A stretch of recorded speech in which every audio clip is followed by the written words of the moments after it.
Don't be typing, it'll be click-clacking. I can't do anything? Just like be quiet.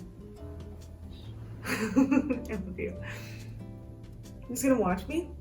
What am I supposed to do? I guess you have to monitor. Make sure it's still taping. Okay. Hello everyone and welcome back. Welcome back if you've been here before. So today I thought I would lead you through how I cook one of my favorite fall vegetables. So in the fall, of course, we all know, maybe we all know. Anyway, in the fall, squash is in season.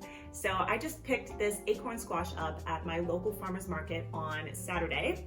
One of my favorite stands. They always have tons of really great squashes. And while I was in line picking out my squash, there was a woman, super nice lady behind me who asked how to cook acorn squash because she'd never done it herself. So I just briefly explained how, that's redundant. I quickly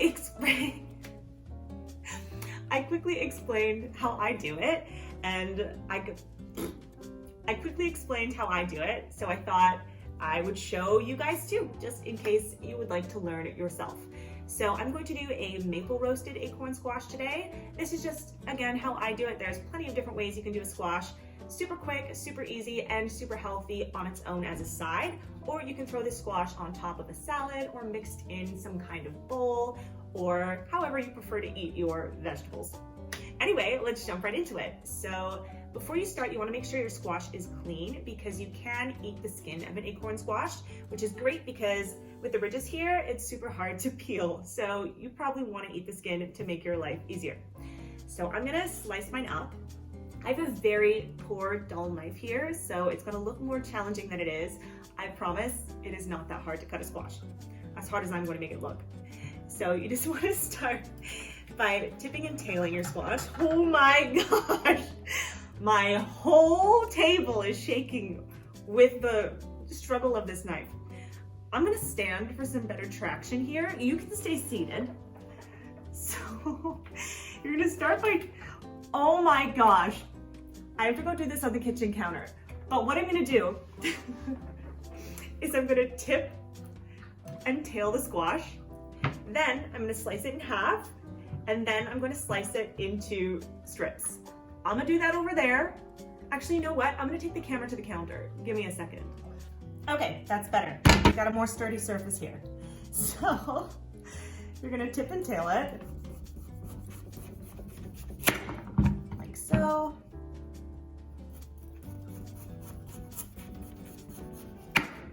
Set those aside, we don't need them.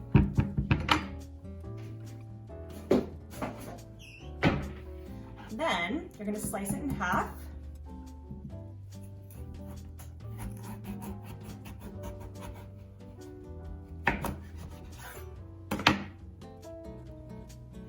Then grab a spoon, we're gonna scoop out the insides.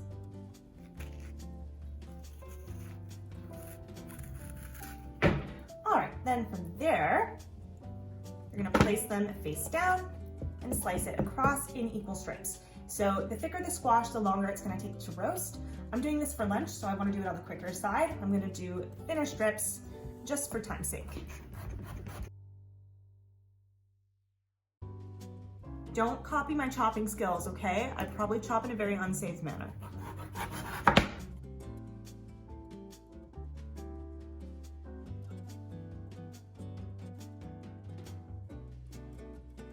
This is a safety issue at this point. All right, there's your sliced up squash. I'm gonna take you back to my little cooking station now. Okay, we're back at the cooking station and we're gonna head into the next step. So you're gonna take all your sliced squash and chuck it in a bowl. Then we're gonna add our roasting ingredients and some flavor. So start with a little oil. I'm using avocado oil. Olive oil is fine too. You could probably even use canola.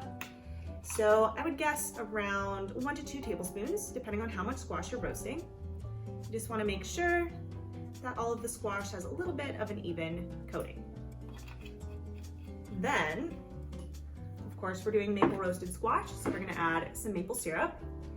Probably gonna do around 2 tablespoons as well. Just drizzle over like so.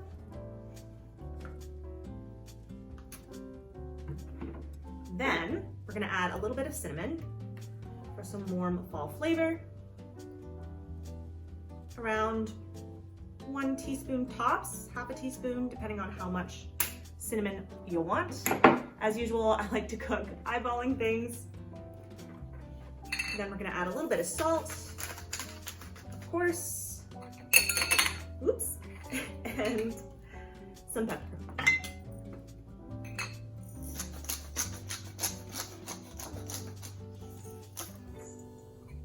Salt and pepper to taste, just depends on your preferences. Then you're gonna toss all that goodness together.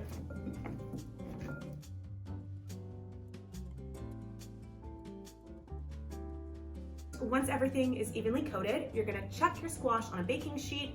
I've lined mine with some parchment paper just because this is my favorite baking sheet, so I like to keep it nice and clean. But a plain non-stick pan should do just fine. You don't necessarily have to line it because our squash is oiled. You're just gonna lay them flat on your sheet.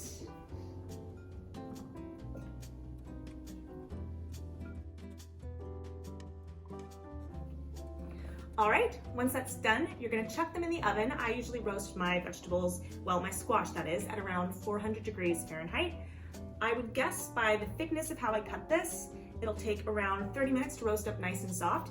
Again, you can check it every few minutes or so, depending on how thick you sliced your squash. If you're doing really big pieces, it'll take a little longer. If you sliced it on the thinner side, it might be a little quicker.